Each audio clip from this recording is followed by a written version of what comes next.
Yemen में मेहदी का पीड़ित परिवार ब्लड मनी ठुकराते हुए अब भारतीय नर्स निमिषा प्रिया की मृत्यु दंड पर अड़ा हुआ है।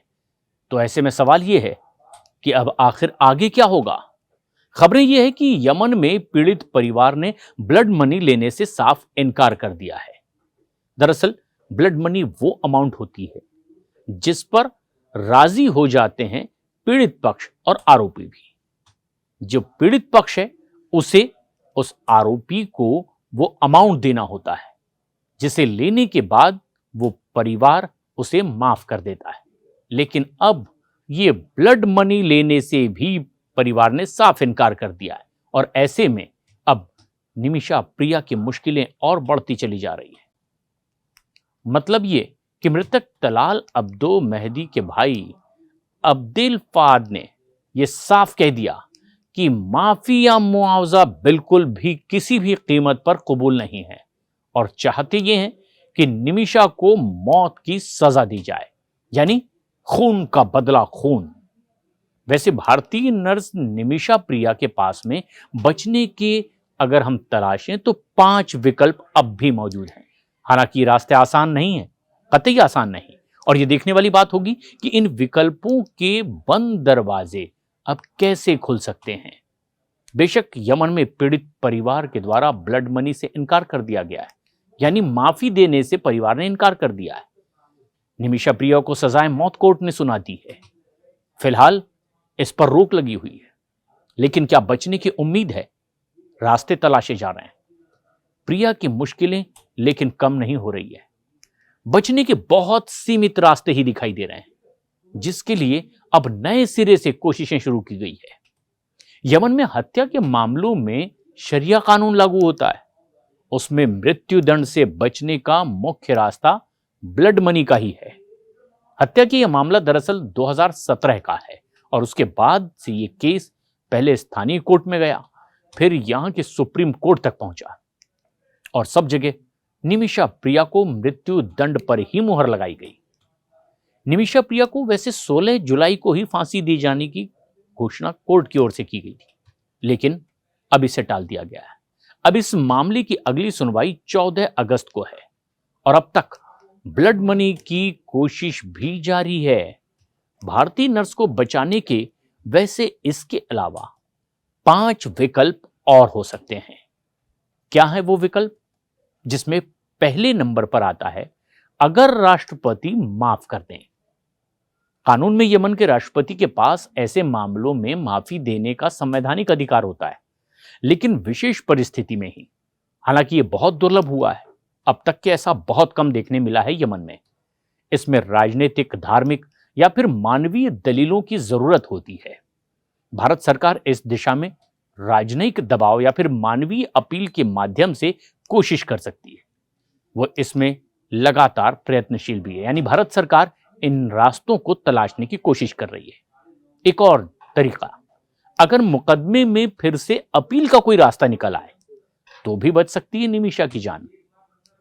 अगर निमिषा प्रिया के मामले में संबंधित केस में कानूनी प्रक्रिया या फिर साक्ष्यों में कोई तकनीकी त्रुटि पाई जाती है तो अपील में कोर्ट में जाया जा सकता है, पुनर्विचार के लिए याचिका दाखिल की जा सकती है और तब निमिषा को काफी समय मिल जाएगा।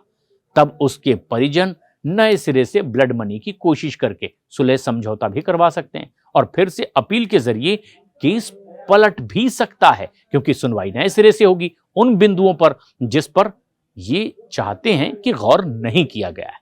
अगर यह साबित हो जाए कि निमिषा ने यह कदम खुद के बचाव में उठाया था, निमिषा के केस में यह बात दमदार तरीके से उठ सकती है कि यमन में उसकी क्लिनिक के स्थानीय पार्टनर मेहदी ने उसे बुरी तरह से परेशान कर रखा था और फिर उसको रोजाना प्रताड़ित भी करता था, जिससे उसकी मानसिक स्थिति खराब हो रही थी, संतुलन बिगड़ने लगा था और इसी की वजह से उसने यह कदम उठाया। उसने इसकी रिपोर्ट पुलिस में भी की थी, लेकिन मदद उसे नहीं मिली। अगर यह साबित हो जाए कि उसने हत्या जानबूझकर नहीं की बल्कि आत्मरक्षा में की और इस स्थिति से बचने की तमाम वो कोशिशें उससे पहले कर चुकी थी, कोर्ट में अगर यह प्रूफ कर दिया जाए तो वो बच सकती है। एक और तरीका, तीसरा तरीका, राजनयिक कोशिशों और अंतर्राष्ट्रीय हस्तक्षेप से भी निमिषा प्रिया की जान बच सकती है। भारत सरकार यमन की हूथियों की सरकार के साथ उच्च स्तरीय बातचीत कर सकती है। विशेष मानवीय आधार पर संयुक्त राष्ट्र, अंतर्राष्ट्रीय रेड क्रॉस में या फिर दूसरे मानवाधिकार संगठनों की मदद भी इसमें ली जा सकती है। हालांकि इन कोशिशों की सफलता इस बात पर डिपेंड करेगी कि हूथी विद्रोहियों की यमन सरकार कितना लचीलापन इस मामले पर दिखाती है। एक और तरीका हो सकता है, चौथा तरीका, जनता और मीडिया का दबाव भी बहुत काम आ सकता है निमिषा प्रिया की जान बचाने में। अगर अंतर्राष्ट्रीय स्तर पर व्यापक समर्थन जुटाया जाए तो यमन के हूथी विद्रोहियों पर दबाव बढ़ सकता है और फिर उसका असर दिखाई देगा। इससे यमन सरकार या फिर पीड़ित परिवार किसी समाधान की ओर आगे बढ़ते दिखाई देंगे। ऐसे में निमिषा की जान बच सकती है। एक और तरीका, पांचवा तरीका, सजा को उम्र कैद में बदला जाए तो निमिषा की जान बच सकती है। अगर पीड़ित परिवार ब्लड मनी लेने से साफ इनकार करता है, जैसा कि वो अब तक करता रहा है, माफी की संभावना खत्म हो जाए, तो फिर बीच का रास्ता यह हो सकता है कि जो सजाए मौत सुनाई गई है वो किसी तरह आजीवन कारावास में बदल जाए। क्योंकि भारत सरकार भी अब इस मामले में ज्यादा गंभीर लग रही है, लिहाजा यह रास्ता निकालने की काफी गुंजाइश बाकी है।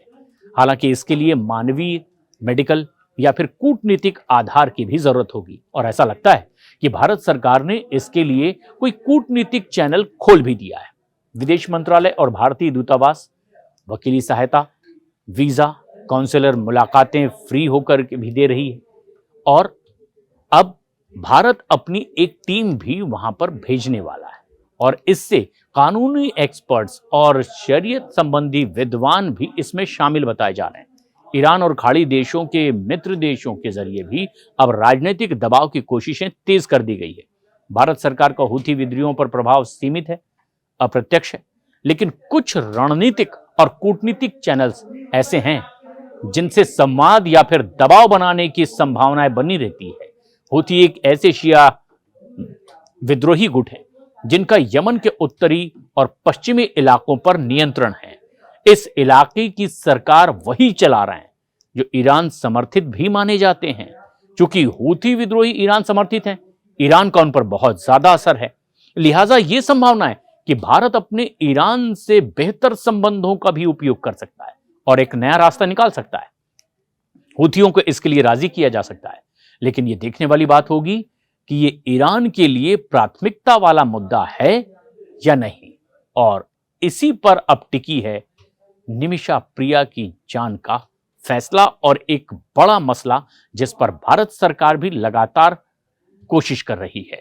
लेकिन वक्त बताएगा कोशिश कितनी कामयाब होती है और बच जाती है निमिषा की जान।